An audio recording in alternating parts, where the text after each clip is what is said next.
Well,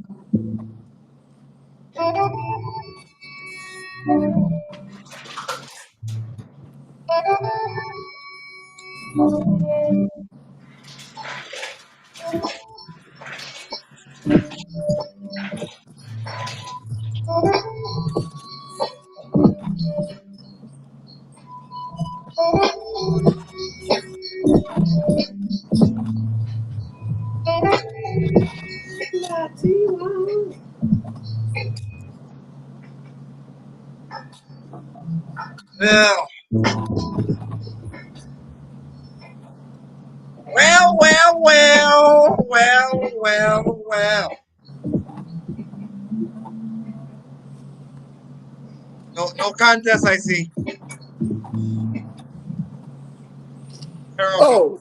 You talking about Duke? Yeah, they made it a No, you're talking waste of about time. Gunther. No, it's Waste not of gonna be a contest for him for waste of time. absolutely. Shouldn't even have No, to you ain't got. You gonna get no contest until next. exist. Shouldn't even exist. But anyways, good evening. We here again. Mm-hmm. What's up, brothers? How you doing? Oh, well, for starters, here's how I'm feeling.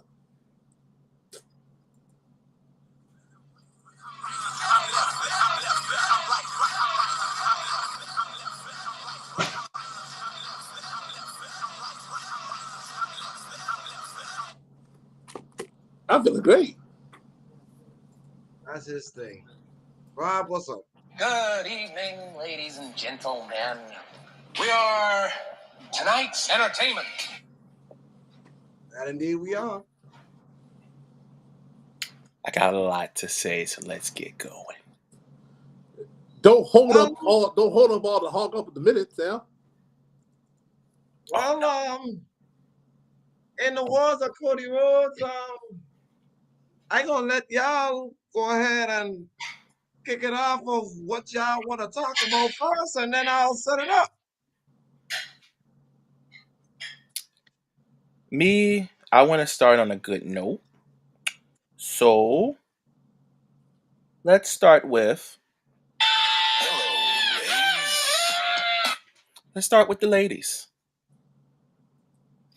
Well, Pistol Pete Maravich had the all-time scoring in college basketball until there was this one slim, probably 5'5", 5'6", give or take, young lady reside in Iowa right now, who has for 4 years has done everything but one thing. Mm-hmm. She now literally has done everything but one thing. Mm-hmm. Winning the national championship. That's the only thing.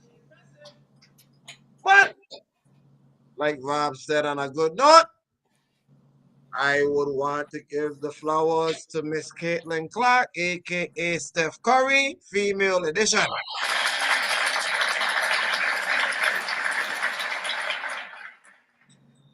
She has passed Pistol Pete Maravich the other night as the all-time scoring leader in women's or men college basketball in points. I ain't got nothing to say about that young ladies. The girl done like I said, the young lady has done everything but one. Oh, until she gets that one, will I say she's one of the greats? Most definitely. Good evening.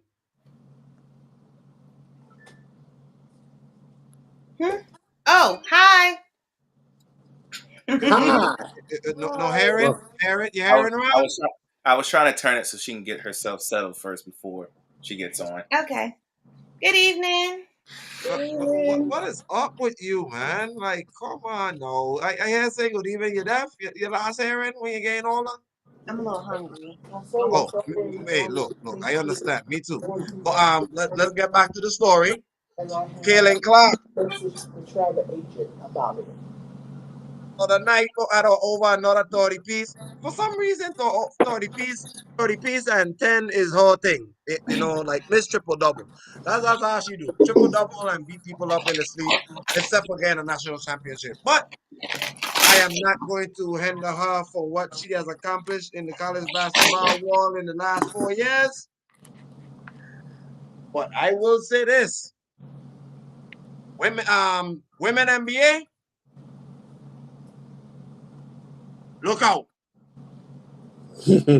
Because if she gets signed with the Indiana Fever, We should cheer her. hmm, The chair right here, we're sitting on. Lone Wolf, you know who over there in Indiana right now, right? You know Is there the lady from the Virgin Islands named Boston? who? Hmm. All right. Uh, All right. I'll let you have it up. I'll let you take it. Go ahead. Now, Caitlin Clark is actually 6 feet tall. Oh, well, she's tall enough then. She's a good point guard. Yeah. Yeah. She looks small in camera. First and foremost, shout out to Caitlin Clark for for becoming the all-time leader in scoring for both men and women. Caitlin Clark had the opportunity to win the national championship, but Malibu Barbie had other plans to stop that onslaught.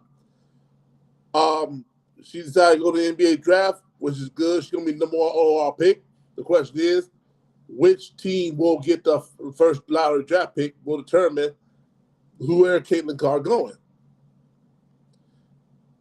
If they go into the NBA, if they go into the Indiana Fever, wait a minute. This 2024 WNBA draft pick. Let me see here. I'm not quite sure, but I think the Fever won the draft. I think the Fever won the draft pick this year.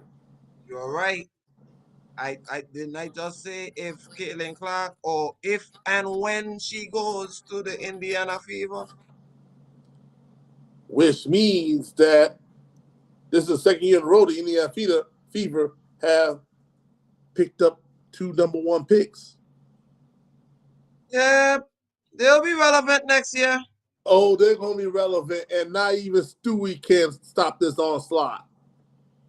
That's how Caitlin Clark coming to the WNBA with her in Boston. Yeah, okay. Stewie, you got your work cut out. Good luck to pick and roll. Good luck to the pick and roll. Good luck Miss Deladon of the Mystics. You better call your friends because you better be staying healthy. Because Caitlin Clark's going to Indiana. Let's just call space true. Whether you like it or not, Indiana's going to be a better team. Now, will they make the playoffs? Nah, I don't think so. Not yet. Okay. They're on the bubble. Let's just say they're on the bubble. Right. We'll put them on the bubble. Okay. All right. Go ahead, Rob. Okay. Now, like we said, first, shout out to Caitlin for breaking the record because we knew that for years to come, a male would not break it because of the fact of how the league is right now, the NBA, how all these guys are mostly one and dones. If you stay 4 years, you're mostly either going to be like considered too old for the league, or you've been there, or you've been like to a Division II or Division I AA that might can break the record, but you're not going to be really relevant.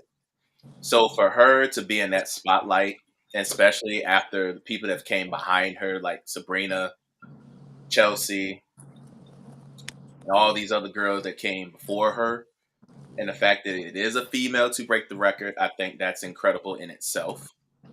Because, like they said, I never thought it was going to be a guy to do it. It would have to be a female. We just never thought it would have been a dominant female in a, as they call it, a power white school to do it. So shout out to Caitlin for not only making a mark, not only just as a woman, but also putting a mark in college basketball, because this has been a very rare year for them. It's actually very rare that the women are actually getting more notarization than the men. And it's because the girls like her. Yeah. So definitely great shout out to her and what she's doing.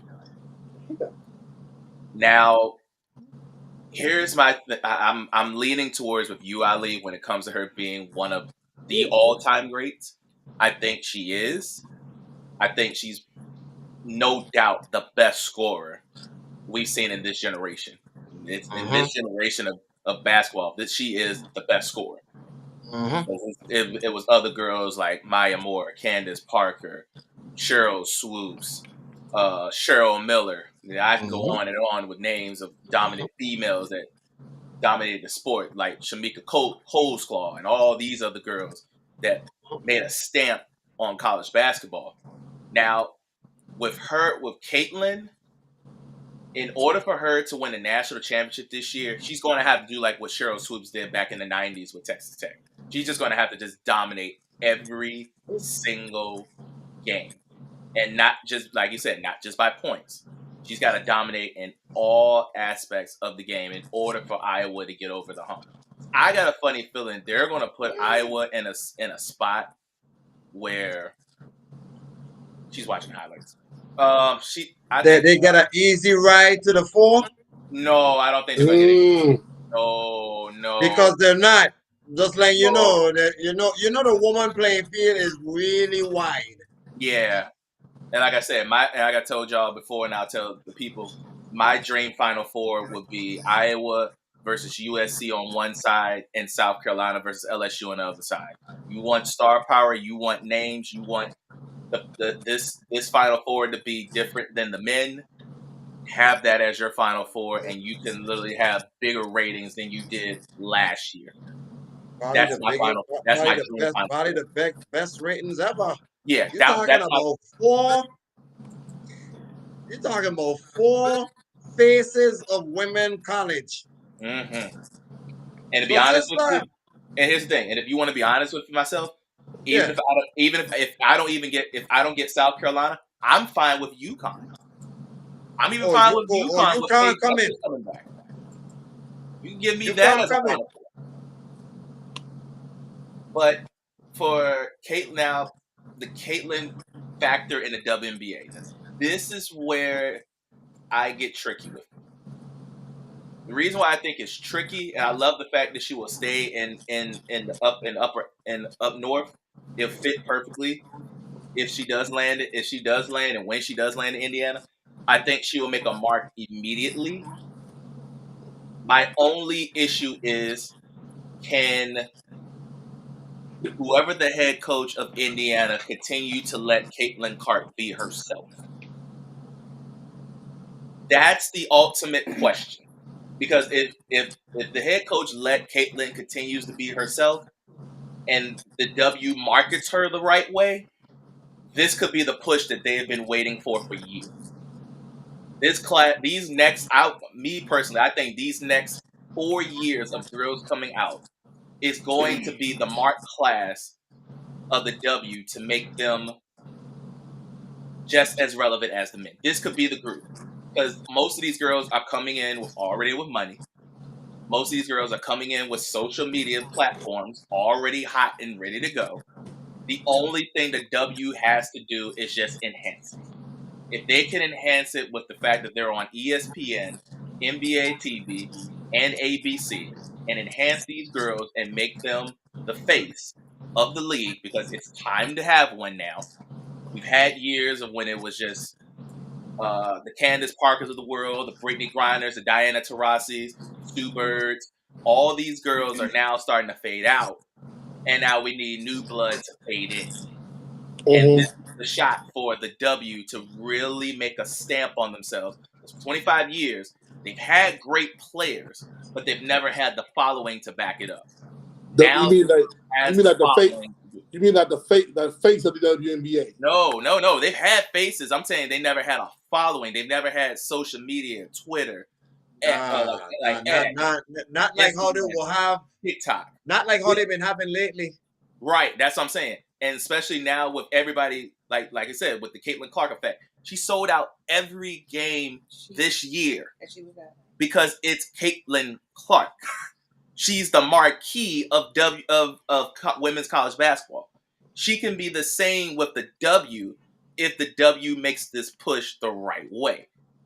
So like I said, I think that's that part. Now with them as the Indiana as the team, I'm not going to say Liberty needs to watch out just yet. Now, do they have a two-headed monster that they're going to have to compete with? Sure. But the one thing is Caitlin is different. And this is what I was telling Ash this, because this is here's a spoiler alert. Ashley thinks she's got a chance to win the MVP this year.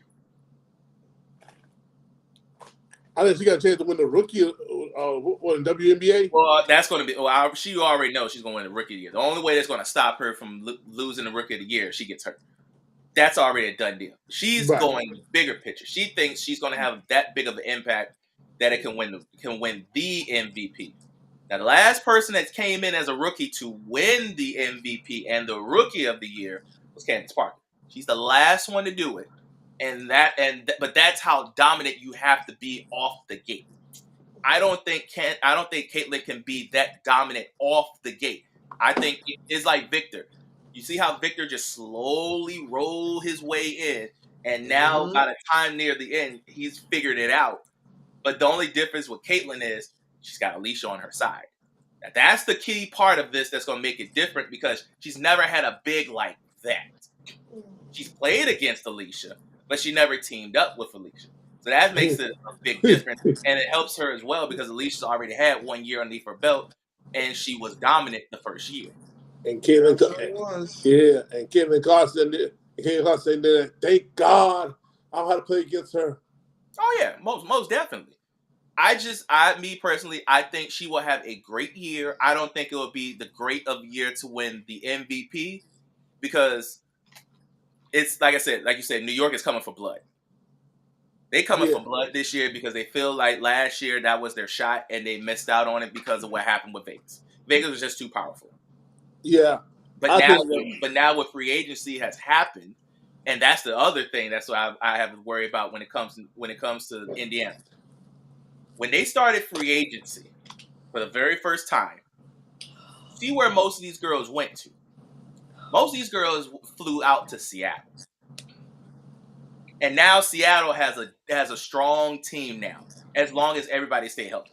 Seattle is making a mark. Atlanta has made moves. Connecticut, who was the team last year that should have shocked everybody and beat New York, now they made moves. I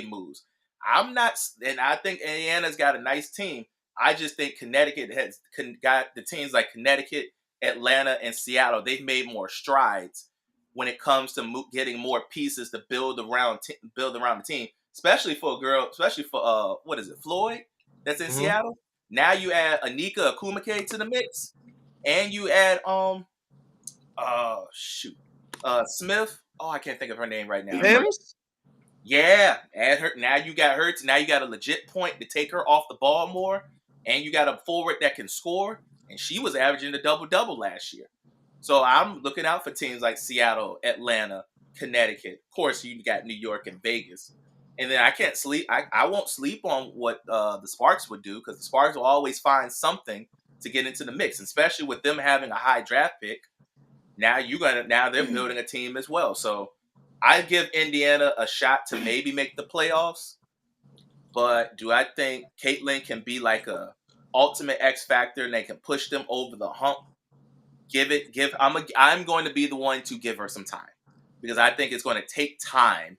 Maybe it could be like I said, it could be like the Victor effect. Give it maybe about a year. Because mind you, she got to see Sabrina now, and they're going to be on the same side. And Sabrina's a little bigger than her, and that's another thing that Caitlin's got to do. She's got to put a little bit of weight on because these girls here, you thought it was physical in women's college basketball. It's more. These girls big. Jim, what's this? What you got? What? This? On a woman perspective. You know I got no dog in this fight. I mean, you don't watch Clark play? Hmm? He said You you don't don't watch watch it. Caitlin Clark play? No. A little bit. Yeah, when it comes to the college realm, this is not her territory, but she knows who she is and she knows what's going on. Okay, so let's move on forward. Anyway, Caitlin Clark, congratulations to you. Let's move on to where y'all want to go. Where y'all want to go? I'm gonna let y'all pick the topic. Let's see here. We're gonna throw in Sting's last match. That's an easy one for me. I told you he was going to retire with the titles Yep. Mm-hmm. in an outstanding match. I don't care what your body says. Darby Allin, best tag team partner he ever had. The man went, if I will be correct, about 14, 15 matches without a loss with that little coffin drop boy there. They never lost a tag team match together. That is Sting all over Darby Allin right there. Oh yeah, most definitely. Yeah. What a tag team. As I will give my flowers to Sting, there's many people will say Sting is one of the greats. I will take it a step further. There is a Mount Rushmore of wrestling. He belongs there. No if, no ands, no buts. Sting belongs in Mount Rushmore. Yeah. Everybody been watching Sting when they were yay high, 5 years old, 6 years old, World teenagers. Championship Wrestling. Yeah. I remember watching him in NWA when I was growing up too. But in any event, Sting to me, watching him as a kid, he was like a superhero to me. He was always a superhero to me. Yeah, you got the Hulk Hogan's of the world, the Hulkamanians of the world, but that guy came out etched and stone as like a hero. And if anybody asks me what's my favorite gimmick on Sting is the Joker Sting. That was my favorite gimmick of all time. TNA Joker Sting was everything. Yeah. And that's the reason why TNA stayed alive because of that. Because TNA was downhill from there. Sting kept it alive with the Joker Sting. Yes, Lord. Yeah. And from news sources, Sting and actually was about to win the WWE title. That when Seth Rollins and Authority was going on at the timeline. Yeah, I know. Yeah, but because of the neck injury, right? Even Seth Rollins said he was going to lose both titles that same night. Right. So that was it. Kudos to Rollins about that. But with Sting, there will not be another Sting. You cannot duplicate. You cannot duplicate them. No. You can't duplicate them. Nah. There will never be another guy like him. Right. The only person, like I said, that is close to him is who he tag team with last night. He basically passed the torch to Darby Allin. Yep. And on the note to Darby Allin, I'm glad he did that promo 2 weeks ago.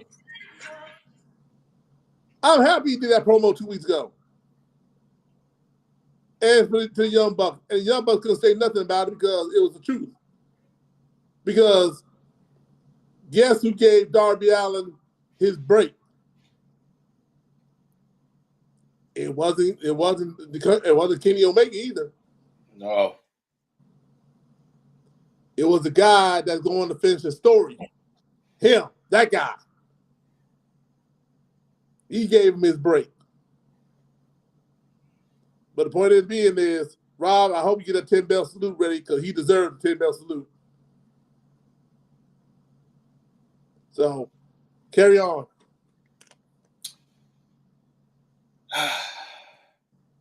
Now, I didn't grow up when I was born. I didn't get a chance to watch the face paint Sting with the bright colors and all that. I didn't get a chance to watch that. When I grew up, did. I know. When I grew up when he was just changing that and turning into the black and white Crow Sting. That's the Sting I grew up with. I grew up with the Crow. That Crow, when he just came from the Raptors, popped up whenever he want, do whatever he want, and did not give a damn about whoever was there. That's the Sting I knew. Now the red and black Sting in that form too. Yeah. Now the red and black Sting, he just did that probably just for giggles. But yeah. Hey, I rock with the Wolfpack Sting. What do you mean, bro? Nothing beats the Crow. Outside of the Joker. No. I agree with you. I agree with you with the Crow. Nothing beats that Crow. And then the fact that he actually brought a Crow out. Mm-hmm. Like, nobody was thinking about bringing an actual Crow and plopped it right in the middle of the ring with Sting and looking at y'all like, what y'all gonna do? What y'all gonna do? Y'all not coming in here with this on me. I wish you would. That Crow Sting is like I said, that grew up. That was my grown up childhood. I love the Crow. Like you said, I believe when it comes to when you look at the Mount Rushmore as wrestling, not a lot of people can say that they were that loyal, they were that trustworthy, and they earned that respect more than Sting. Even when he came to the WWE, it was like, even still then, it was still like a shock because no one really thought that, like, out of all the WCW wrestlers, nobody really thought that Sting would really make the jump. Even after 20 years of being out. No one really think that. But then when he showed up, it was like oh, wow, he's here. And then to see him on a video game. We haven't seen him on a video game. Still made an impact in WWE. No question. Merchandises and everything was skyrocketed even more because of Sting's value. Sting was that big. The only thing, and I really, wow, man, I know it's never going to happen. The only thing I wish we could have ever had, I really wish we could have had Sting and Undertaker at least once. I would not have cared how it would have ended. Just the fair fact that we saw those two legends on the same platform. I don't even care I didn't care if it was on Raw. I didn't care if it was on SmackDown. I didn't care if it was on live pay-per-view. Just the fact that having them two in the same ring, sharing the same mat at the same time would have been legendary. That's one of those what if matches. And we'll never get it. But the fact that they saw each other, it could have happened. It just never came into play. It's just, like I said, it's just something that we wish we could have had. But like I said, Sting for me, that was my WCW guy. Between him and Goldberg, those were my two. Hogan was he was just too much during that era, even though he was still the face. For me, like I said, for us, it was just the loyalty. He showed loyalty and he showed trust, and I could never repay that. And I don't see guys really doing it that much.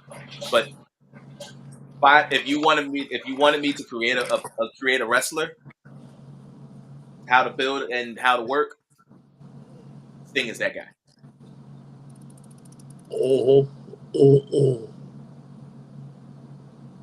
I know sister no Sting. Yeah, I know you know Sting. Yeah, legendary. The end. 10 bells deep. She's so spaced out, y'all. She didn't got fed. She's having a moment. Don't pay her no mind. No. I like how she just say, Sting, legend, the end. I mean, really, what else? Y'all really said everything that needed to be said. There's really not much I could add to it. Besides, like, there is so much nostalgia behind Sting. You know?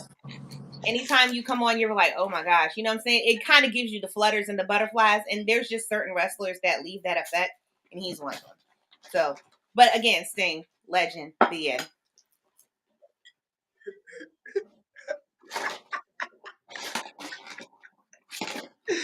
Rob, that's your wife. And I love her to death. I do too. I love her to death. I don't know what Whoa. Okay, You love this. you You love say this woman, don't you?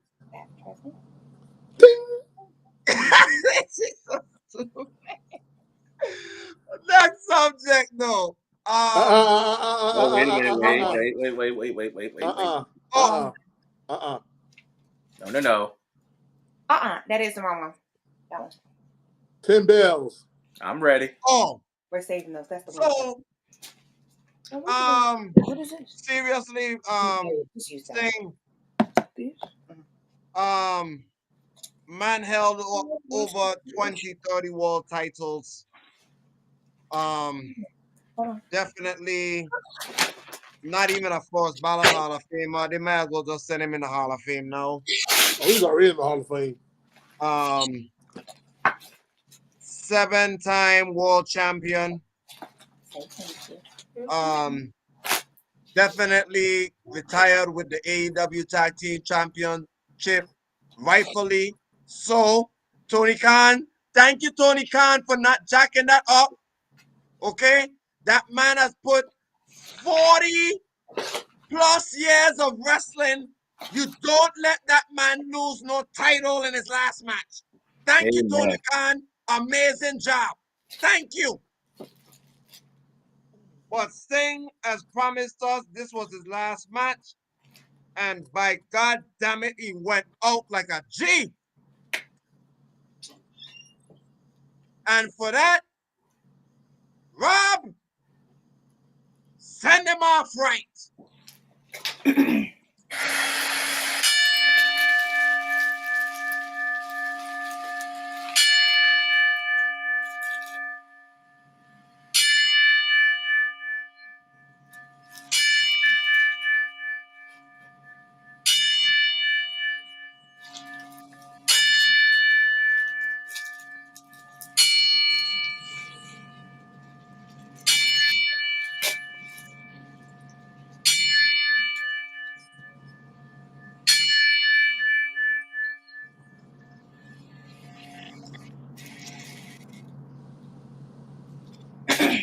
And also, that bell was also for Virgil as well. Rest in peace to Virgil. Yeah. Yes. And also, I know this is a whole nother subject, but also for Chris Mortensen as well. Yeah, Legendary, man. legendary analyst for ESPN. It hurt. I'm glad you kind of got to that subject because that's where we was kind of about to go. Yeah. Chris Mortensen was definitely one of the greatest. Mm-hmm. Just like John Clayton was one of the greatest sports writers ever. Chris Mortensen was right there with Adam Schefter, and they was a dynamic duo together as ESPN reporters, sports writers. I idolize that man. I used to watch him every day on NFL Live, NFL Sunday Countdown. You watch it every time he reported, even on draft day. He even gave backgrounds of college players of what they did. And Chris Mortensen was an encyclopedia Britannica when it came to the National Football League, God damn it. Yes. And that man was fighting fighting cancer for a long time, and he was battling, and he fought a good fight, but we lost a good one. So definitely rest in peace to Chris. Yes, definitely Yeah. him. He's one of, like I say, he's one of the ones I would watch with him, and especially when he came on with Stuart Scott and all those other Oh yeah, legendary writers. oh yeah. Man, it was so great to listen to him because he gave, not only he gave you the insight of what's going on, he was so in tune with everything, and he had so much. Like I said, him and John Clayton was the two guys I used to watch all the time. That's because they had so much. That's because they gained so much trust with the league, and it Yes. wasn't like when he go out there, he's bashing all these players or owners or all these other people. He just giving you straight up facts that And he knows keeping it what he real did. too. Yeah, he always kept it real. Always. That's He one ain't of the things about sugarcoat the nothing. journalists that's being missed these days. They just want the headlines, but they don't give out the true facts in order for you to get He the gave the truth. But I hate. Can I just jump in here? I just think that when you have journalism has changed a lot. and Yeah. he was definitely an OG of journalism where he gave you your facts and allowed you to make your own opinion from the facts. Mhm. He didn't try to sway you one way or another. It was, this is the information, y'all run with it how you want to run with it. That's like old school journalism, and I truly miss that because now these journalists put their bend on it. Mhm. And just to get a hit, just to get clicks. Yep. And that's not necessarily what we want to see. We want the hard facts. Let us as the fans make the determinations on how we feel about it. Mhm. To me, my childhood has got completely gone. When you had Stuart Scott, John Clayton, Chris Morrison, and can't think of the other guy. He used to be analyst for NHL. Can't think of his name. Barry Melrose. Not Barry Melrose. He's a brother. I can't think of his name, but I know by face. Because my childhood is now completely gone. Chris Morrison. He was the last of our childhood. Yeah, you could. He was the last. If you talking about I think Adam Schefter is the last. No, Adam Schefter's not the last. No, Adam Schefter got the torch pass. Okay, yeah, you're right. When you talking about Morton when you Stewart talking about and Scott Van Velde, those are the last of that third group. But when you talking about the four horsemen of journalists on ESPN, those four are the ones. Mm-hmm. Mm-hmm. And even Rich Eisen from NFL Network. Yeah. Who been out there? Matter of fact, him and Stuart Scott worked together first time. That's how Rich Eisen got his shot in on his own. So yeah. So Chris Morrison will be missed. Yeah. So,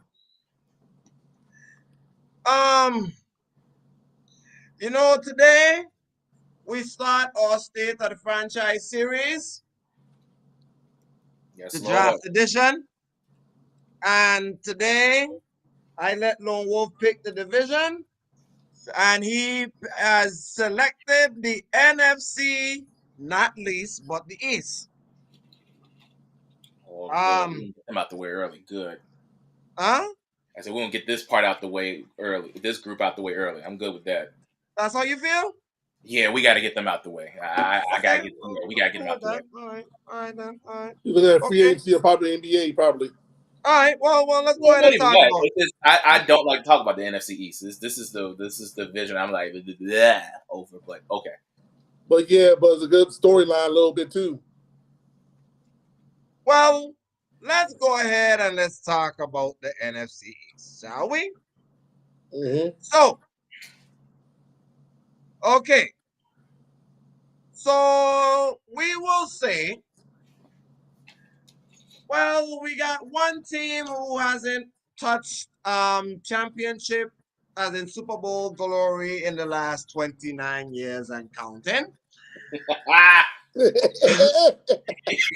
yeah. Who still decides to want to run them out in the off season? By the way, Jerry Jones. Jerry Jones, let me just tell you something real quick before I continue.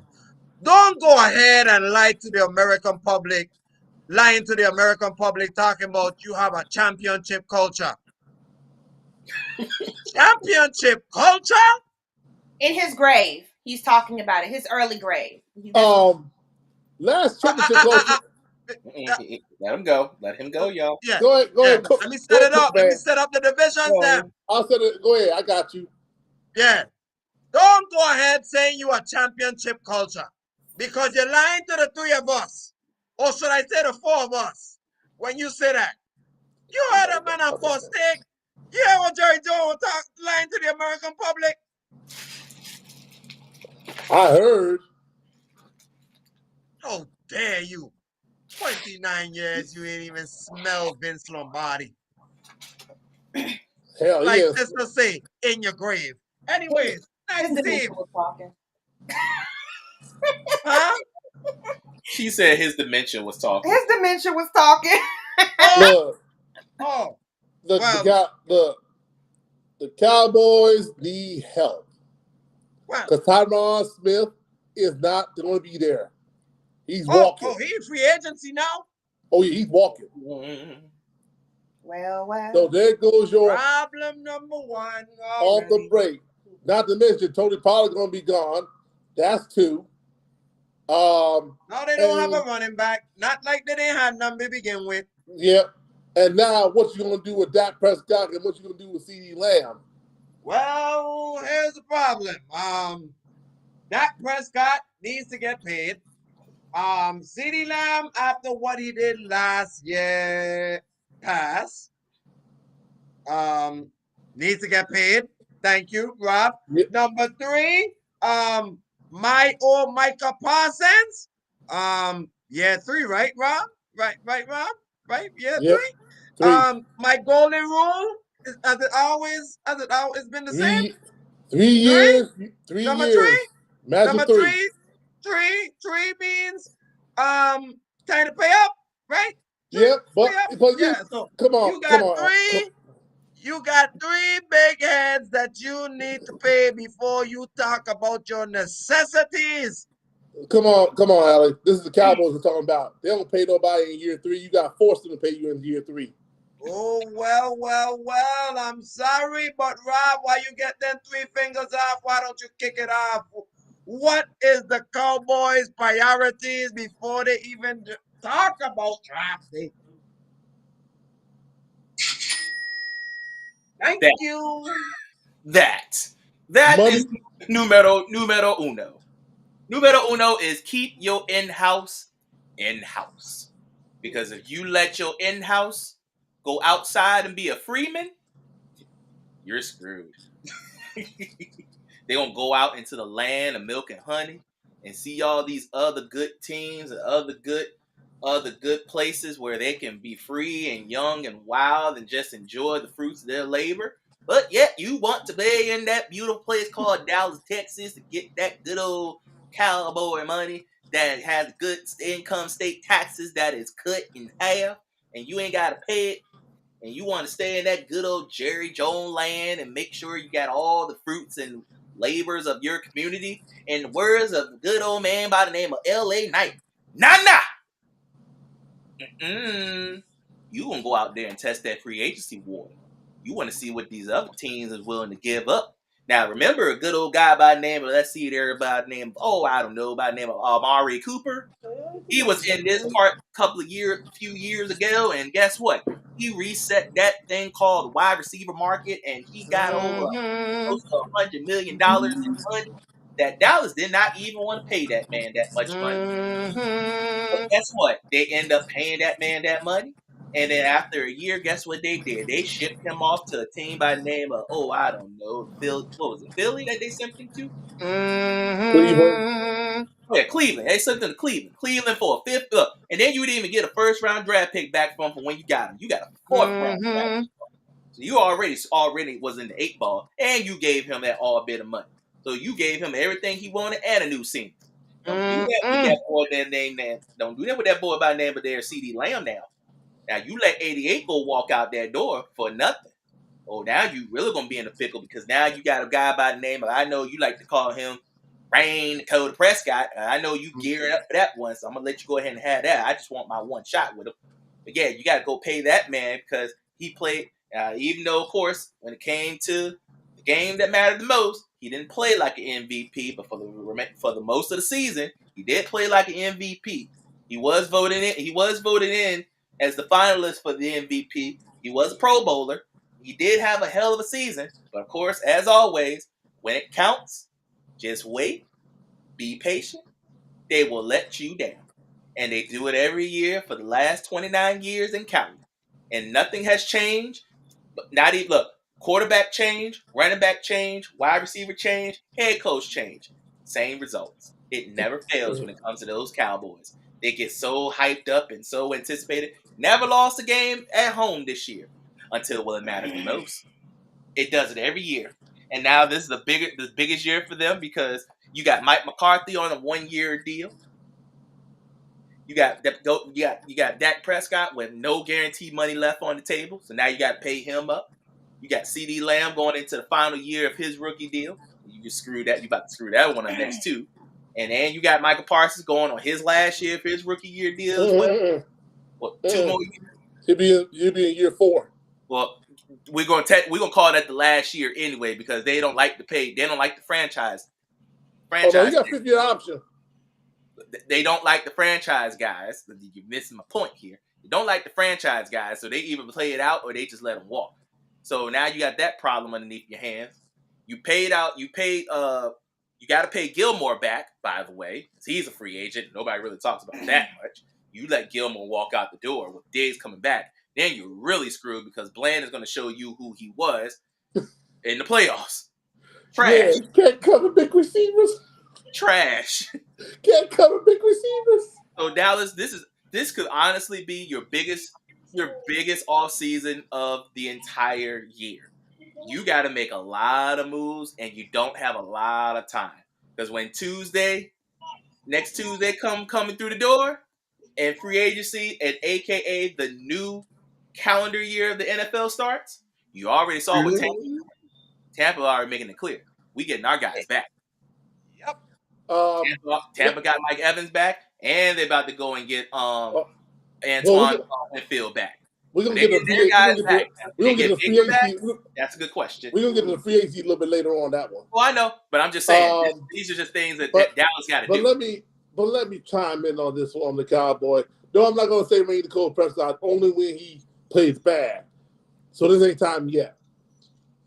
Cowboy needs offensive line. Straight up. All offensive line. So if I was them, I'll let Stephen Jones draft than Jerry Jones. Because remember, who drafted, I don't know, Travis Frederick, when one guy wanted Johnny Manziel. Who was that one guy that drafted Travis Frederick? Yep. Was it Stephen Jones? He sure was. That was his first year as doing that. Okay. And then did he continue drafting offensive linemen until Zeke and Dak came to town? That he did. Well, I guess you got to go back to the well again on drafting the offensive line. And for insurance purposes, I'll probably draft a quarterback.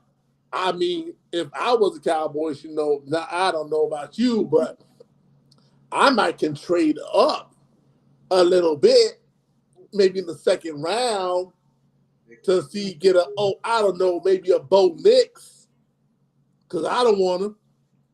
Bo ain't falling in the second round. Oh, he's falling in the second round. No, Bo is not going to fall in the second round. Late. I'll give you late first at the most. Late first. Yeah. Late first, but possible second. Mm. Point is, Cowboys, I ain't worried about your defense. Your defense is still stout.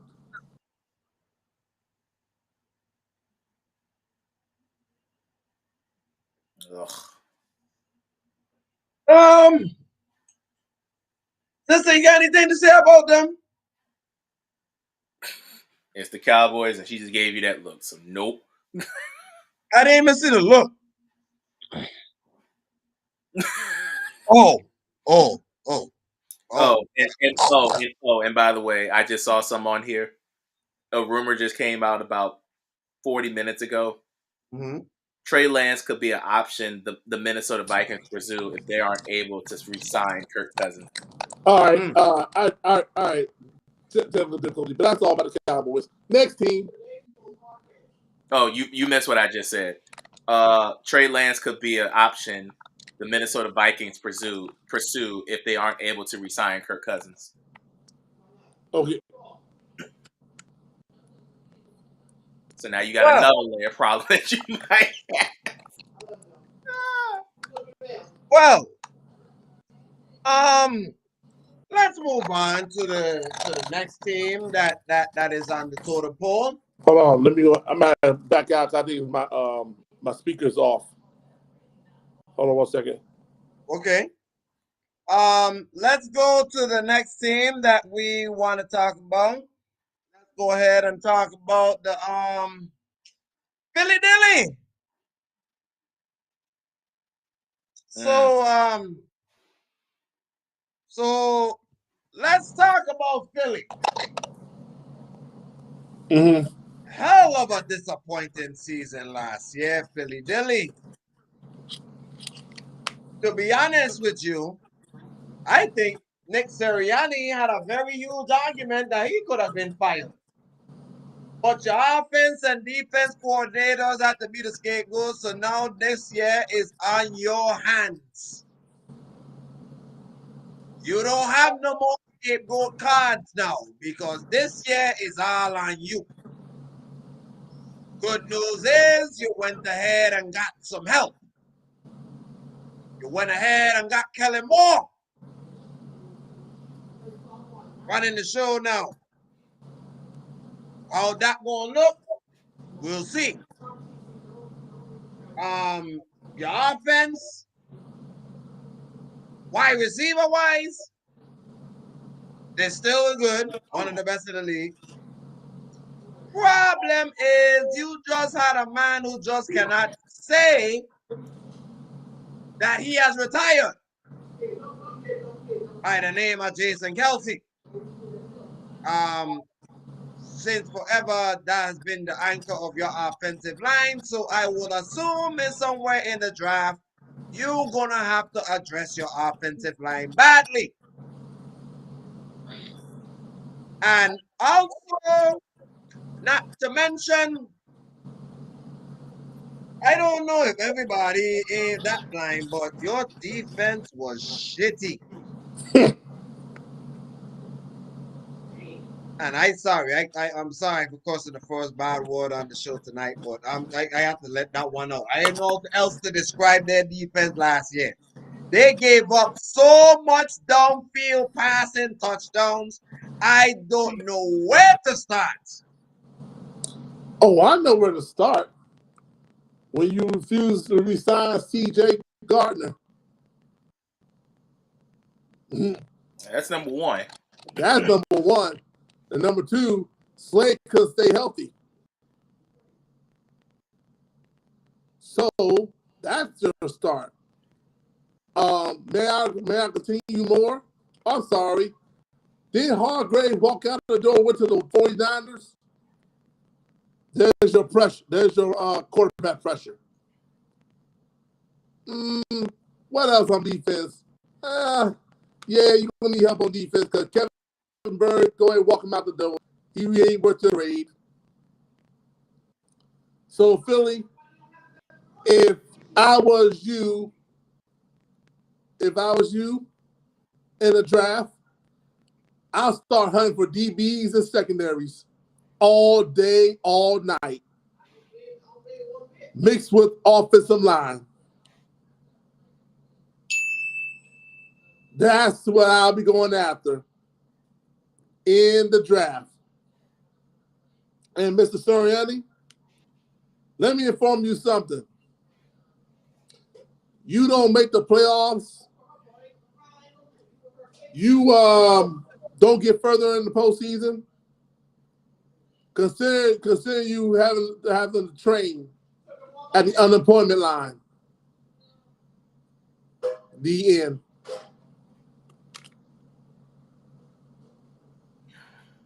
Okay.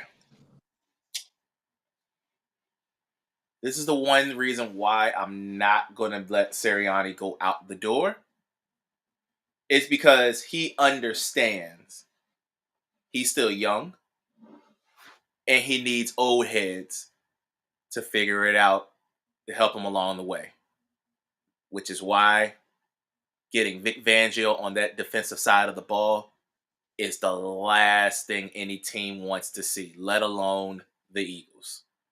You got guys like Jalen Carter on the side, Hassan Reddick. Getting rid of Kevin Byard was the best thing they could have ever done. Trash. Pure trash. Don't know why people thought he had that 1 year he was an all-pro and they thought that he was going to be the...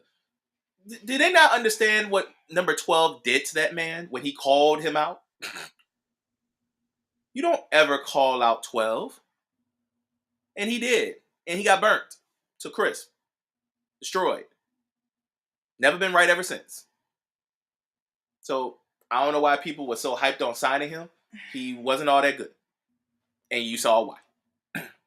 Now, like you said, getting rid of CJ, bad move. Great move for Detroit. Bad move on your part. The good thing about this draft is most of the defensive players are going to be dropped low. So you got a chance to get one of these defensive players. Just like you did last year when you went up and got Jalen Carter. Great move on your part. Now with the quarterbacks and the wide receivers are going high, that means offensive linemen and D linemen and DBs are going down low. So right around that mid to late first rounders, that's your sweet spot. Get that out the way early. Because with a Vic Fangio defense and the way the Eagles play, that's a recipe for bad news for these teams with these glorified offenses. I would hate to be the team to play against the Eagles and they figure it out with Vic Fangio, and now you got all these other pieces that are coming in and they're figuring it out, and now the Eagles are back to real. That's what I said. I think last year, as much as you said the offensive and the defensive coordinators were scapegoats, it was true. Because it's very rare that you have both offense and defensive coordinators leave the same year. Normally it's one and the other one stays. Both, that's hard to replace, let alone as a Super Bowl caliber team. And let's just call it spade a spade. The Eagles were looking old. They were looking old. And most of these teams are getting younger. You got to speed it up a little bit. That's another thing the Eagles got to do. They got to speed up this offense. Because they were a little slow. Because they were running. Granted, I know Jalen Hurts was hurt most of the end of last year, and all these other guys were hurt, especially with who was it? Devontae Smith, AJ Brown, both got hurt. That played a role. Like you said, finding more on the offensive line was good. DB should be your first priority. Because that's really your biggest problem are your DBs.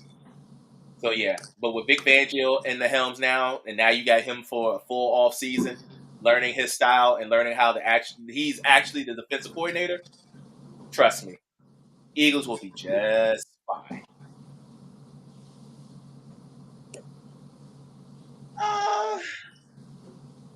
Sister, you got anything to say about Philly? Oh, she went upstairs. Oh. She'll come back. So, I guess we need to move on to this next team, man, who's got a very interesting future. Let's go to the G-Men.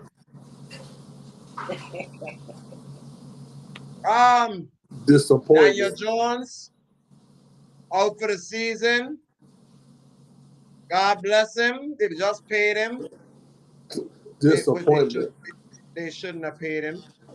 Thank you. Saquon Barkley. Y'all gonna let him out the door? Idiots. We'll get to Y'all gonna CMC later. I got to say about that part. that was the face of y'all franchise go? Y'all are some idiots, but oh well, that's on you.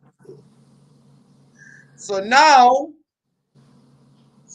what you got to do now? Brian Daboll, you looking real shaky as being our coach. Because you had a lot to do with that. You could have did what you can to keep Saquon Barkley in there. But for some reason, you found some way to make sure Daniel Jones got paid, huh? After 1 year. He didn't deserve to get paid. Inconsistent ass. Well, I'll let you kick it off. Thank you very much. Well, hold on. Before he kicks it off, here's something for you. Speaking of, remember you mentioned about a guy of Rich Eisen? Yeah. He reported something about the Giants today, and they said, and for what he's heard that the Giants are absolutely done with Daniel Jones. Say what? Giving him a 4-year extension. Say what again? 4-year extension, and the team is already trying to move on from him. So that's a sign. So that's a sign of y'all jokers regretting to give him that money. Basically, they shouldn't have paid his ass to begin with. You should have paid Saquon Barkley. Had you have paid Saquon Barkley was looking for a new home. So you wasted Saquon time. You wasted the fans' time. You wasted some of these receivers' time, which, by the way, they had no receivers. They had none to begin with. They had none to begin with. You wasted Ingram's. You wasted a tight end. You wasted Darren Waller time. Who's talking about retiring, by the way. He can't stay healthy. Remember that. Yeah, he can't stay healthy. The only thing that's going on for y'all Giants is that defense. And Thibodeau leads the pack. So, Giants, here's what y'all need. Receivers or starters. Y'all had a good receiver since, I don't know. Saucy. Victor Cruz. And Odell Beckham Jr. And Hicks. Yep. I think a quarterback should be in good hands with Allstate coming up now, unless you plan on unless you've been giving Tommy DeVito a shot. Because I think Tyrone Taylor might be retiring. I'll deal with Daniel Jones when we get a free agency. But a receiver, a quarterback, a running back, and a tweaking offensive line, particularly in the guard. Sound like they need everything. You're right. They need everything on offense. They couldn't run the ball. They couldn't catch the ball. They couldn't throw the ball. Daniel Jones, which you should never had got that money, but that's okay. Giants gonna trade them. But that's all I'm gonna say about Giants. They made me sick. Go on. I told y'all the minute they signed Daniel Jones to that money, I said they're going to live to regret this moment. And From the here we are. From the creators of James Bond 007 Live and Let Die comes Live and Let Die. It never failed. What? You pay the guy that was There only you had go. one productive year over a guy who's been there, seen it all, been through the struggle, and even openly admitted he did not want to leave. He didn't You, want to leave at all. He wanted they to finish disrespecting his him. career as a football giant. Live and Let Die. He wants to finish his career as a football giant. But when you Live and let. franchise tagged him, it died. He wanted to show loyalty. He wanted to be committed. He wanted to show y'all that this is what he wants. He told y'all what he wanted, and you still told that man no. So Saquon, I know it's gonna hurt. You're from the PA area, so you know about the Jersey area. You know about how the Giants are. You've seen them play for all your life. You wanted to be a Giant. Well, buddy, the Giants don't want you. Plain and simple. So get ready to enjoy being courted by all the other teams. And just for safety purposes, just for fun purposes, when Antonio brought this up, I was like, okay, this makes sense. Just go ahead and just tell us you're going to Houston, and just go ahead and make that team even better than they already are. So go ahead and just sign to Houston, get it out the way. I think if I'm not mistaken, I think they played it. Yeah, they do. They do play the NFC South this year. Go ahead, sign to Houston, play against the Giants, and rip their heads off when you see them. Go ahead and get that out the way. Yeah. Now, this whole Daniel Jones mess. I told y'all when the second he signed him, I said it's probably gonna be. It should be like a Ryan Tannehill deal. Should be about a 3-year, about 120, so you can have enough 110 at the space most. to get 120 at the most, so that you can have enough space to keep Saquon. You signed up for 160. I said, oh no, it's too high, way too high. And now, after 1 year of being on that contract, you want to go ahead and let him go. Well, that's your fault. I can't do nothing about that. Yeah, Giants need prayer. That's my thing for them. Prayer. And if I were y'all, if you really want to get rid of Daniel Jones, there's only one way to do it. You're going to have to trade him. And you're going to have to trade. And if you want to get a quarterback in the draft, you have to trade high. And it ain't going to be just Daniel Jones you have to give up for it. You're probably going to have to give up Kayvon Thibodeau as well. And that's the part that's going to suck. Because Kayvon is a very high commodity for most of these teams. And they're looking for a guy like Kayvon. So Kayvon is probably going to be one of the pieces. Probably one of your draft picks. And maybe Daniel Jones in the process. But that's the only way you're going to start fresh. And have Brian Daboll actually build his team. But until then, Daboll, God bless you, because you might be next year out the door as well if things don't swing your way.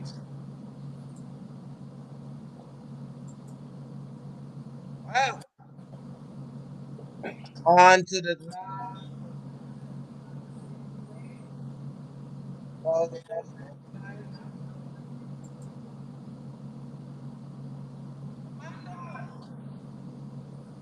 Can't Come hear on, you. the audio. Commandos. Okay. There you go. Okay.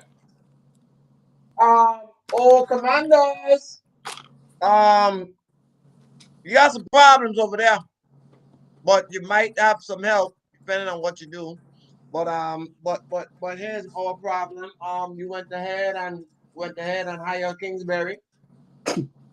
Fuck you.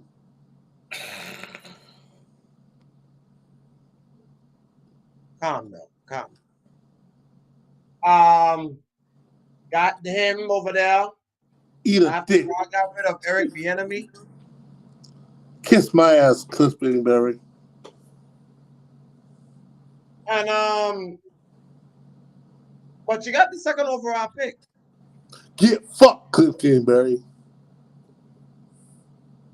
So, guys, what?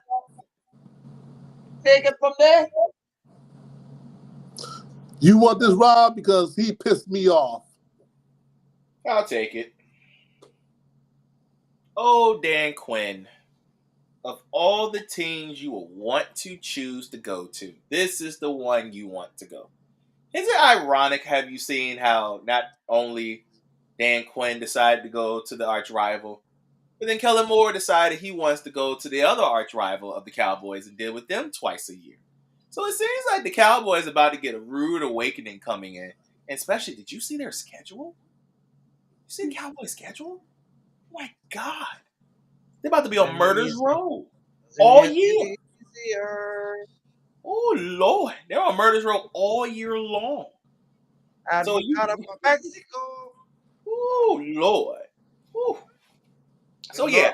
luck. Good luck, Cowboys. Yeah, good luck. Good luck. Good luck trying to be 12-5 because I don't see that happening no time soon. Yeah. Matter of fact, for the viewing pleasure, what division do they have next year? Ooh. Ooh. Ooh. NFC South. AFC, No. AFC No. South. They got the AFC North. They have the North. Oh, Lord. Oh, yeah. Hold on, the North, as in featuring the Detroit Lions. No. Featuring Joe Burrow. Oh, And Joe Burrow, Watson when he Deshaun comes back. Watson, Lamar Jackson, and we don't know what Pittsburgh Steelers going to get. Oh, they might get one out of the deal. Oh, you know Pittsburgh is going to get a quarterback because they're tired of losing. We don't know who. No, can he pick it? Buddy, when I saw who they were going up against, I said, "Oh my God, no!" I said they got the AFC North. I said, "Oh Jesus!" Well, that's it for them. You get a piece of the Cowboys this year. Mm-hmm. And yes, and by the way, they do see Detroit again. By the way, this time in Detroit.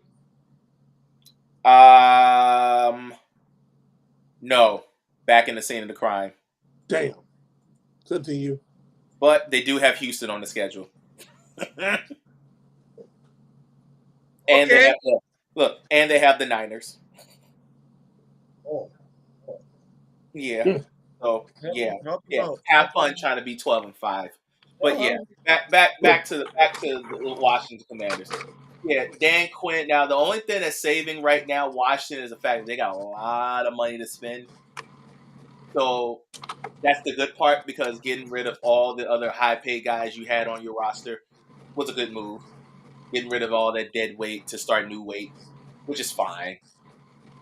My biggest thing for them right now, I will want to go ahead and get your best wide receiver locked up and ready to go. Last thing you need from him is to be on a rookie deal and not have an extension already out the way. So get him going. So whoever the quarterback is, they feel safe and comfortable knowing that they're not going to worry about him being on the trade block or being on the free agency list. So I will want that to happen. So get that out the way. Defense is going to take a long time because Dan Quinn likes to build from D lineman up. So he's going to find more things to help out with Jonathan Allen and the rest of those guys. So the Washington is a project, long project. The team is probably by the time the team is relevant, the stadium will be built. Yeah. So, like I said, Washington is they're a progress. This is not going to be like Houston when they just got all these guys and they just ramrod throughout the entire. No. This is going to take time. This is going to take time, effort, and money. So Josh Harris, Magic, and the rest of ownership, be patient. That's your key this year. Patience. The fan base is already on your side as it is because you got rid of Daniel Snyder. Got rid of the stench. Look, be patient. That is your key. You don't need to rush this process. Find the right quarterback. Do not be like Carolina and just go with the guy that was the sexy pick. Find the right one that fits who you are and build from there. And that's why you hired an assistant GM from the 49ers to be your GM for a reason. Well, he already starting off bad by getting Cliff Kingsbury, so that's already problem number one. First and foremost, man. First and foremost, that man make me sick. No. Every time I hear that name. No. No. You know what? I gotta figure out something. No. Lone Wolf, hold on. Stop right there. Stop right there. Wait. Don't talk about Cliff Kingsbury when the 49ers just did one of the dumbest things I ever seen in my life. I got you. I know he's going. No. I know he's going. Rob, I want to get to them right now. I got you. No, you don't got me. Let's get to it right now. I got you. Before we go, let me knock this out real quick. Commander. Rob, shut up. Hold on, kid. Rob, what did the Niners do? All right, no. I did not ask you. I know you know. But Rob, what did the Niners do? How about you go ahead and talk? This dominant team of the San Francisco 49ers. You know what, Bob? You and Lone Wolf can both get on it. Go ahead, Rob, first. The 49ers, they decided to go ahead and they wanted to bring some more quote-unquote experience to the team. So they decided to go and get a guy by the name of, I don't know, Brandon Staley. Brandon, baby.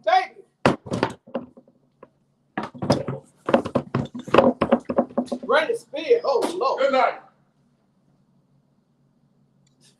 Damn. What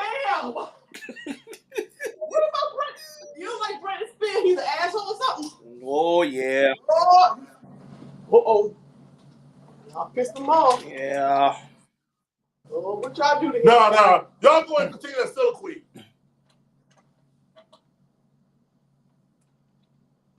They hired this man to be the assistant head coach. Are you sure about that? Yes, because they've already hired their defensive coordinator. Oh, Lord, you know what? Who is that? Okay. Nick Sorensen. Okay, you know what? Let's cancel this show right now. Cancel the show. Cancel. Yep, just like what Lone Wolf just did. I like what Lone Wolf just did. Good idea. This man just... And I have a newfound hate for him now. Brandon Staley and I have the same birthday. I can't stand him. You had a newfound hate for him? No, I got a new. I already don't know. I already don't like him. It's just the fact that now me and him share the same birthday. Yeah, you gotta go. You know how much I despise that man. Despise about Cliff Kingsbury. I despise. Oh, Lone Wolf, come back here. Lone Wolf, look at this here. Look at him. Look at this old little good for nothing mother. I do not want to curse, but I want to get monetized. This good for nothing piece of crap here. Look at this ugly bingo poop. Look at this bingo poop, Lone Wolf. Look at this bingo poop. I've been trying to keep this man fired and out of my league forever. Baby. Yeah. Hand me a small And the bag. fact that he's staying in California makes me even more sick. Oh, Hand me a plastic bag. oh God. Yeah, give me a plastic bag too. I can cover my face with it.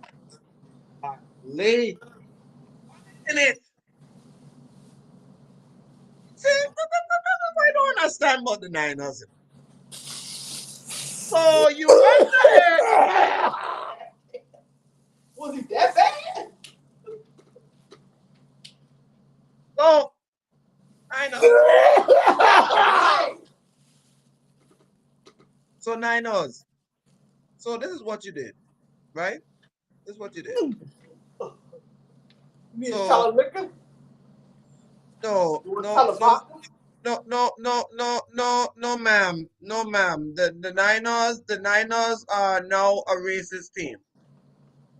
You racist? Okay. They're Yeah, no the longer racist, war ma'am. dogs.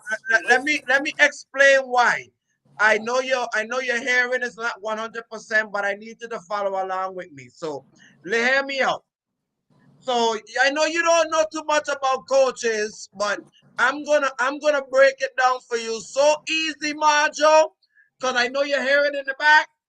I'm gonna break it down for you so easy that you and I are gonna be pissed by the time I'm done breaking this down. Are you ready? Yes, sir. Okay. So Rob, we in the barbershop. Mm-hmm. Let's chat. Well, I smoke my blunt. I need to smoke this. Mm-hmm. So long ago, last season, they brought in a coach by the name of Steve Wilkes, right? Yep. Steve Wilkes went ahead, came from Carolina when Carolina was a mediocrity of themselves, and then this. Remember now, Marjo, now Steve Wilkes was the head coach of the Carolina Panthers 2 years ago.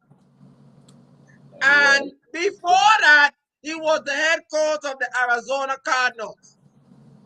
And he brought both teams to relevancy to some degree that in 1 year, the franchises fired this man. So he went to the Niners. Not only he was better than D'Amico Ryans, but he was coaching the number 2 defense besides Baltimore. Besides your team. Mm-hmm. Your team, number 1 defense. Niners, number 2. So they went ahead and fired a black coach to bring in a head coach that led his team, the Chargers, to dead last as far as defense. In other words, let me break it down to you a little further. He coached the worst defense in the National Football League when he was with the Chargers. Now the Niners hired him to be the assistant coach.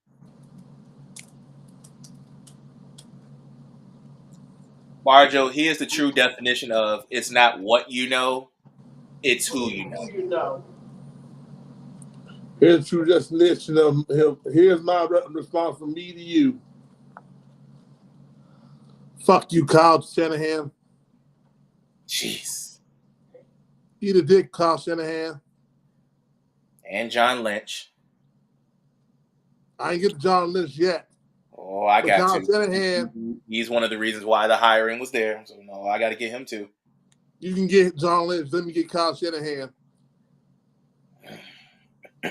You are not your daddy, Kyle Shanahan. And I know about your daddy.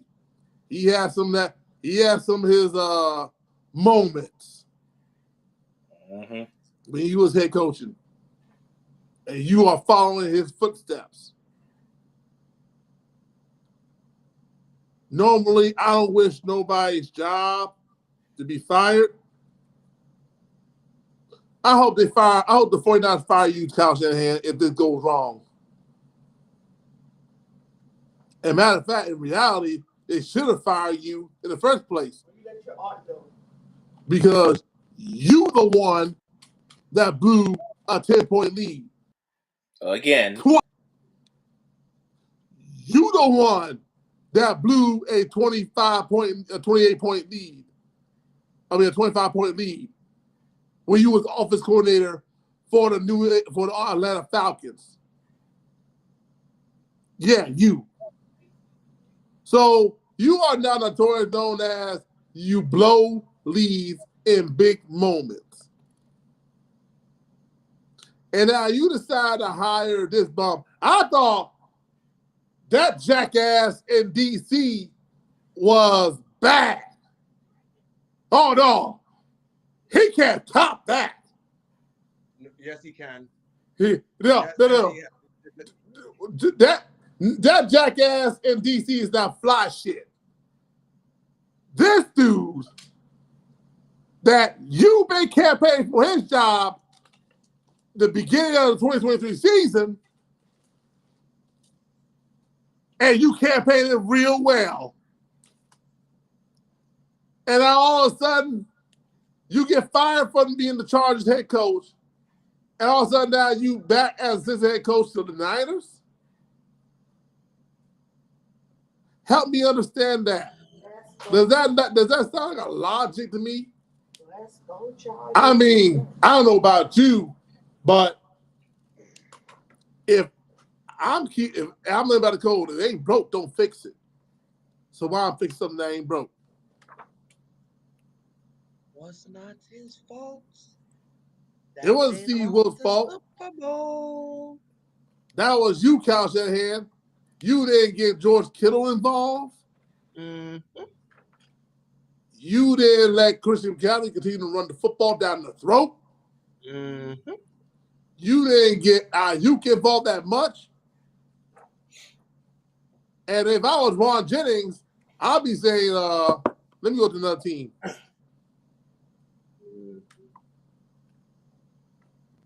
Because keep in mind, you didn't want, keep in mind, Kyle Shanahan, I'm going to call you out. You didn't want Ron Jennings as your top receiver. And Ron Jennings bailed your ass on too many occasions. You owe Ron Jennings a spot and an apology. And that's it.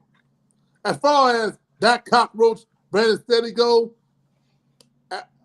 Ali, you can have him. I'll take Cliff Kingsbury, that guy in DC. You know what makes me mad about the Niners? There's a guy out there right now. Should be a head coach. And he's better than Staley. Of course, anybody's better than Staley. But he should be a head coach. And even if he's not a head coach, he should be on a roster. Mm-hmm. And it's not the enemy I'm talking about. This is Mike Vrabel we're talking about. Mm-hmm. Now, Mike is known for defense. You couldn't put him in 49. You couldn't put him in San Fran for a year. Too big for you. Too big of a pill to swallow because he actually could be relatable to players more than you. Mm-hmm. Just saying. Mm-hmm. And I'm talking to all the rest of the other 31 teams as well. Mm-hmm. Couldn't find a spot for him. Mm-hmm. You gonna let Mike Vrabel really sit out for the beginning of the year and start of the season, and we're gonna let him sit out for a year and figure it out. Let me help you out. Hey, Broncos, you can use them. Or Steve Wilkes. Anything right now. I'm just saying the fact that we're about to start the new calendar year for the NFL, and Mike Vrabel doesn't have a job. The enemy is already bad enough, and Belichick is already just even worse. But Vrabel is the one I'm even the more surprised about. He's the youngest out of all of them. He's the most relatable out of all of them. And yet, he's not on an NFL roster. He's not on an NFL coaching staff. That's the weirdest one of them all. And, yeah, John Lynch, you have made some questionable moves that paid out very well in the long run. But for a short time run, this was not the move you needed to do. Now getting Nick Sorensen there, it keeps the defense the way you have it in the cover 3, all being fine. I'm cool with that. That part I'm good with. Adding that stench to a championship team is the part that worries me the most. You already have a great thing going right now, and you're about to blow it because of that stench you just hired that's now on the coaching staff. That's now going to be in training camp. That's That's now a going to be in disease. rookie camp. That's now going to be influenced by all these other guys and all these other players that no need. It's not even needed. It's not even warranted. Similar to cooking by Brandon Staley, a cockroach. Yeah, but at least Cockroach carries the. And the you know only what reason why cockroach I'm do? not the only reason why I'm not really keen on Cliff because he's going to a team that's brand spanking new. I'm not worried about him in DC right now. That's what I said. I'm not. That's what I'm telling you. I'm not worried about Cliff. As of right now, he is off my target range for right now. But he don't get it twisted. He's still I'm on his ass. Yeah, but this is different because Staley Liu went from an organization where it is no standard, no championship, no pedigree, no nothing, to the complete opposite. They got a championship pedigree. They know what it takes to win. They're just missing one other piece to get them over the hump, and they think that's it. To clear up on the defensive side, now you got to add Brandon Staley to the mix. No. Goodbye. I can't see that being the missing piece of that defense. I just can't. That's just me. At some point, Kyle just got to look himself in the eye and say, it's not my quarterback. It's not my running back. It's not my tight end. It's not my defense. It's me. You. It's you. And until you fix you, this team will be just as it is. A great team that should have already won 2 Super Bowls, but you screwed it up. Here's this shit. Get me off that subject, please.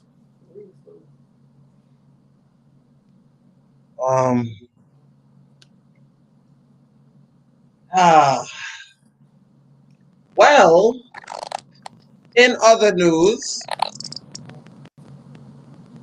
I don't know how to say this, but I'll say this in the best way I can. The King has had another good milestone, but still the Lakers are shitty. Congratulations, my boy, Goood James, on being the only player in NBA history to have 40,000 points. But I'm not impressed about that because you have a hell of a lot more aspirations than that. And right now, your team ain't playing like it. So, and you know what? I know, Rob, this is your territory, but I'm going to kick it off. It starts with Ham, Coach Ham. That's who it starts with. The coach. First and foremost, the Lakers are right now currently already in the play-in. That's where they are right now. Right there at number 10. And that's not good. Not good at all. And you got OKC coming in your building tonight. The Thunder Buddies, they're young. You still win this game, Lakers. I'm not putting stock into it anyway. I'm not putting stock into the Lakers until they show me something. Not one bit. And for starters, I think, let me be honest, Rob, you correct me wrong. You think that head coach is way over his head in coaching? Because I think he is. I think he's way over his head.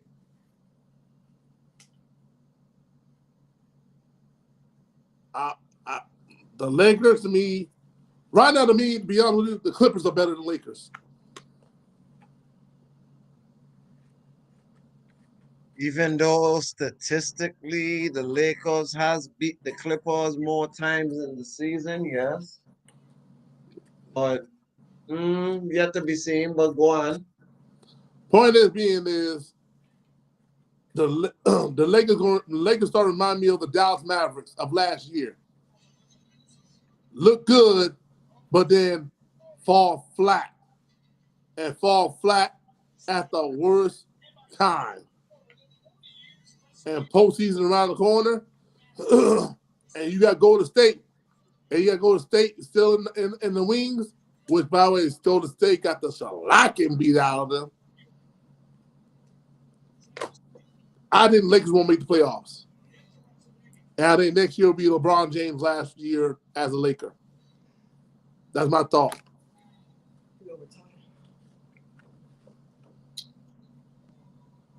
All right. So to answer your original question, do I believe Ham is over his head? No. Because if he was over his head, they wouldn't have made the conference finals last year. Even with the matchups they had. Still, no. So I don't think that's the case. I think the issue with the Lakers were when they signed Gabe Vincent, they were expecting him to come in to not help out on ball handling, but most importantly, perimeter defense. And he has not played a game. He has not played a game. He has not suited up for the Lakers all season long. That's the problem number one. Problem number two, re-signing all these guys to all this type of money where I think they could have some, but not all. Like, I think D'Angelo Russell has proven his point of his work there with the Lakers. I don't have no issues with him. I think with Reeves, the problem with Reeves is I think, and I said this from the very beginning, and now I see it's coming to fruition. When you had a full season like that and then turn around and play for FIBA and then come right back into the season with really no real rest, those guys have not experienced stuff like that. So I think Reeves is really just having his off year because of the fact that he's doing like you said, was the man had a 82 game season, went deep in the playoffs, then turn around 2 months later, played in the FIBA, and then 2 months after that, here we go starting training camp. Not really enough time for really to get your body to rest and recoup. Mm-hmm. Now, of course, I would say probably right now the biggest issue is the fact that Anthony Davis is playing like crap again. Even though the numbers may not say it, the impact does. It's like every time, I don't know what it is, every time he sees the Joker, he just flops. When he sees Rudy Gobert, he's fine. When he sees Giannis, he's fine. Hell, even when he saw Joel Embiid in the early parts of the year, he's okay. Well, Wembanyama, he was fine with that too in the early parts, but then Wemby started to pick it up a little bit. But still, the points for me and the rebounds for me with Anthony Davis, like when he averaged like 25 and 12, It's not an impactful 25 and 12 that can swing the game. But when he sees Denver, I don't know what it is. Every time ever since the bubble, because this is when it really started. When Anthony Davis and them beat them in the bubble, ever since that moment, Anthony Davis is fearful of the Joker. I don't know what it is. Mhm. I don't know what the Joker has on him, but whatever he has on him, it works every single time. Ooh, I know. I figured it out. Joker lost 30 pounds. He's athletic now. Yeah, but I'm just saying, even with the weight loss, even with Even with the Anthony weight Davis loss, gaining before weight, it's just he's AD. more, he just Joker is just more efficient than Anthony Davis every time they see each other hands up. Like look at the Joker stats. Joker stats, yeah, it was nice, but it was more impactful than Anthony Davis. Because you got to remember, at one point the Lakers were dominating the Nuggets. But slowly but surely, they do this every time now. Slowly but surely, they build themselves back into games, and then all of a sudden, when they grab a lead, they don't let it go. That's why Denver has not lost since the All-Star break. Ever since they got back from the break, Denver has not taken a loss. And that's why they're always one of the scariest teams to deal with, because of this championship pedigree and the fact that they have arguably the two most dominant duos in the league. And nobody can stop it. When it comes to a half-court game, no one can stop the Denver Nuggets. Not even Boston. So like I said, I don't know what it is with the Lakers. I just think this. I think Rob. I think he did a great job with re-signing players, but the players are not giving that same investment back. I don't know what it is. Maybe it's the LA Lights, the money they all got. They feel like they can feel themselves, but they got to remember, this is still the Lakers, and you can still get cut at any point. So I would not be surprised in the offseason the Lakers really make some real life decision moves that can alter the franchise for a little while. Now, I don't think LeBron is this is his last year there, because, again, I think he's waiting on Bronny. I really believe that's the case. Yep. So I give him another 2 more. I think he's probably going to get a 2-year extension, and that's going to be it again. And then once that last extension, that's when he's going to be out the door. He's going to play till he's 40. I'll tell you that right now. He's going to play till he's 40. 40, 41, that's probably the sweet spot. But, yeah, I don't, like I said, Lakers, like I said, early parts of the year, it was Darvin. Then it became Anthony Davis. Then it became the rest of the team. So I just think the team as a whole is an issue. But if you ask me one pinpoint person, you could say it's Darvin. I'm just not reluctant to say it's him just yet. Because if it was him, they wouldn't be in the play-in spot. The Jazz would probably take that spot by now. But the Jazz right now, they can't even figure out who the hell they are. At least with the Lakers, they at least know who the 1 and 2 is. Well, and that's what's keeping them in this play-in spot. Well, for starters, the Jazz at home, they can ball. On the road, that's their problem. Because Jazz, road game, they were getting the break speed off of them on the road. Even though they held it, they almost closed in on Orlando, but they covered the spread at one time. Minnesota, and you want to know why I call Minnesota the house of disappointment? There's the reason. Minnesota had a lead. And what do Minnesota do?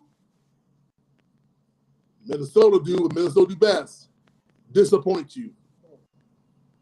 That's why they earned the nickname the house of disappointments.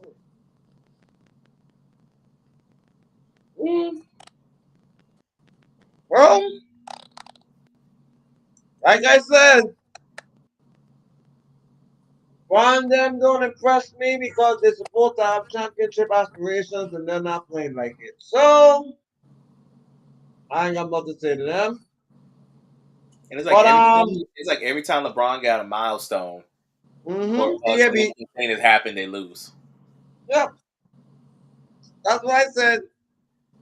He got 40,000 points and another losing effort. He got another milestone and lose. Revealing the So, Kobe statue, they lost. yep, And then when he passed Kareem, they lost. yep. Oh, he got 40,000, they got lose. And they had a chance to win this game too. Yep. Oh yeah. So I ain't got much to say to them. He had nothing to say to Not as much as I got to say about the Warriors. that. Well, I really know what to say about that last night. Well, I know there's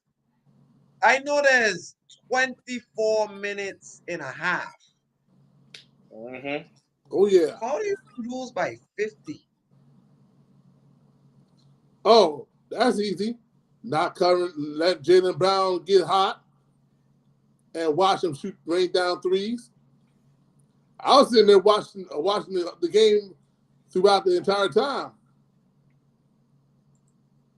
And when I post that score on Messenger, y'all looking at, well, Rob was a surprise.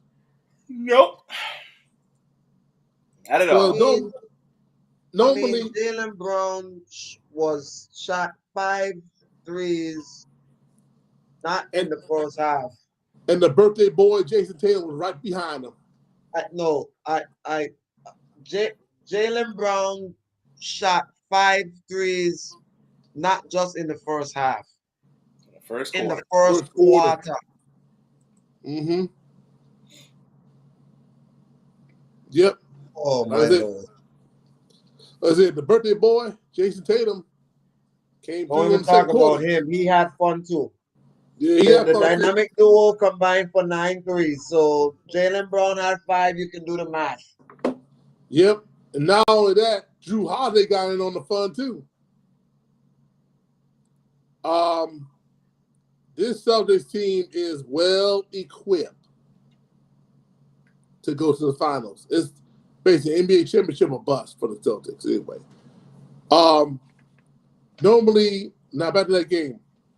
Normally, when you lead by 50 or 20, okay, that's normal. Not by 50 at the half. Steph Curry 0 for 9 from three-point range. Career low. Second half, all the Warriors started 5, sat on the bench for the rest of the game. Boston kept their starters out there for 3 minutes, and then they sat for the rest of the game. It was nothing more than basically reserves coming in there to get their play in.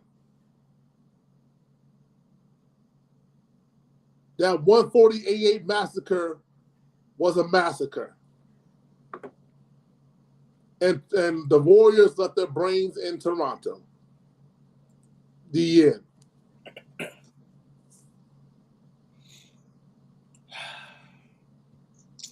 You got it, Rob. Do you want to know why I was not surprised? So this is why I was not surprised. There's 2 things the Warriors cannot do. They cannot protect the ball, and you cannot rebound. And when you're playing against a team that doesn't really turn the ball over, and they're one of the better rebounding teams in the league, that's why you're going to lose.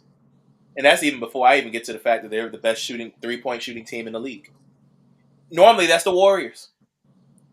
All the years we've known, it's been the Warriors that's been the best shooting team in the league. Not this year. Not in a long time. Not since the finals. They haven't been the best 3-point shooting team in a while. Not since what, 2017? Yeah.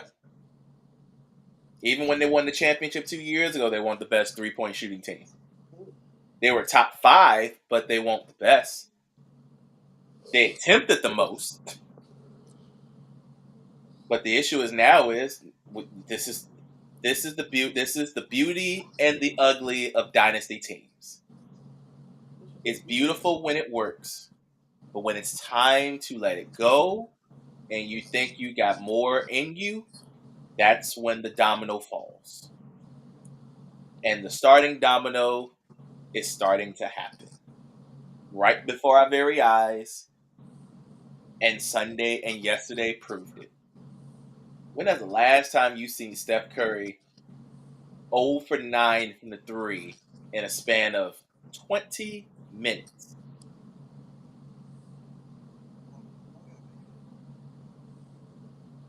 And mind you, this is the same week where Steph Curry went scoreless in the first half. And you say they left it in Toronto? No, they left it in Madison Square Garden. They left it in the Garden. Now, it may be because of the fact that Steph Curry is looking at baby number 4, which is congratulations by him and Aisha.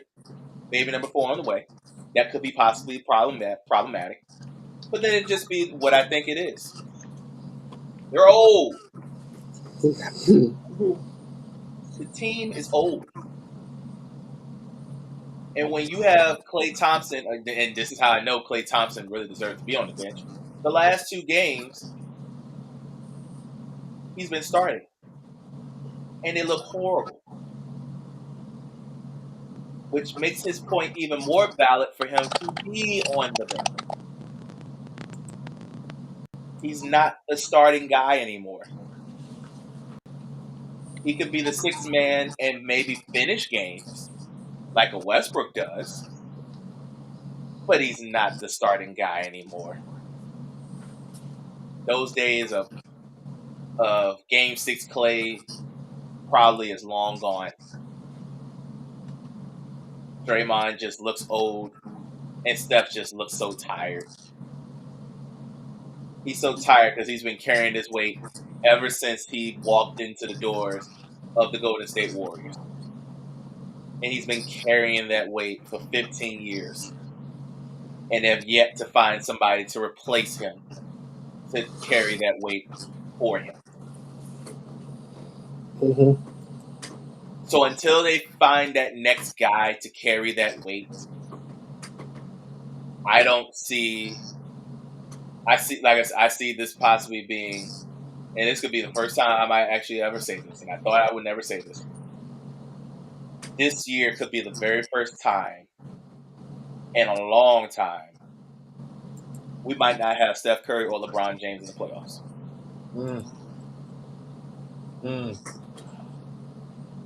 Ain't that real though? Yeah. That ain't in, but they might be played out. Because by the way this looks, they're going to play each other They're going to play each other in the first playing game. So one of them is going to be gone then, and then whoever got to play either, if I'm not mistaken, 7 and 8, that falls into the lap of. Hold on, give me 1 second. That falls into the lap of Dallas or Phoenix. So, Oh, God. yeah. Cancel Papa Christmas. Yeah, exactly. So, yeah. I think if Dallas loses, you have a better shot of knocking out Dallas than you do Phoenix. Good luck to that. No, the only reason why I'm saying that because Dallas don't play. Antonio still has his problem with Dallas, and they still fall into that trap. Dallas don't play defense. Oh, but they're good too. They're good too, but they let a team like Philly yesterday who know Embiid, and they decided to let Tyrese Maxey just go straight into the hole, get that floater game going, and the 3 ball kept going, and then he started everybody else going. That's the one thing that's the problem with Dallas. When one person gets hot on the other side, Everybody else get out of And Tobias Harris was the star of the show. Yep, he's part of the starting, but it was really Tyrese. Tyrese really was the star of the show. That was the real piece of yesterday's game. Tyrese Maxey came out there, and mind you, he scored 17 points in the first quarter. Now Tobias finished it off for him, but if it wasn't for the 17 to start it off, Tobias wouldn't have got going. Well, we are approaching the end of this lovely week, another week. But here comes next week. Next week, college about to get real spicy. The madness is slowly approaching. Yes. Remember, no parlays, people. Don't lose your money. What you say? Straight bets only. No parlays. Yeah. We don't do that. We're not gonna put us up a banana in the tailpipe like we've been doing in recent years. But next week we're gonna talk about college. The landscape will probably be a little better, that we can break down a little college down a little bit. But at the moment, we'll get all the hand. Oh, before we go, yes, I have to give a huge shout out to my baby cousin, Desmond Rose. They are in the state. John Marshall is in the state championships again. On Thursdays, I'll see them play at the Siegel Center. Okay. Congratulations. He's going for title number 2. All right. And he's a junior, so he'll have a chance to do something that very rare people can do. Okay. Well, props to the family. Doing great things, I see. Well, while I want to go ahead and watch this main event with Yeet against Drew McIntyre and watch the rest of this stuff. So, time to go. Yeah. Oh, whoops. I don't know what the hell was I doing here. What in the world was I doing? Oh, looking for that. I'm sorry.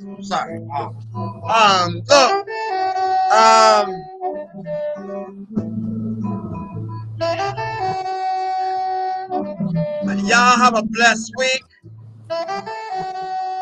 See y'all next week. Until then,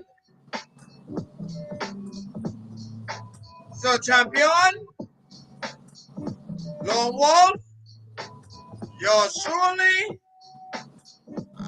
Y'all have a blessed week.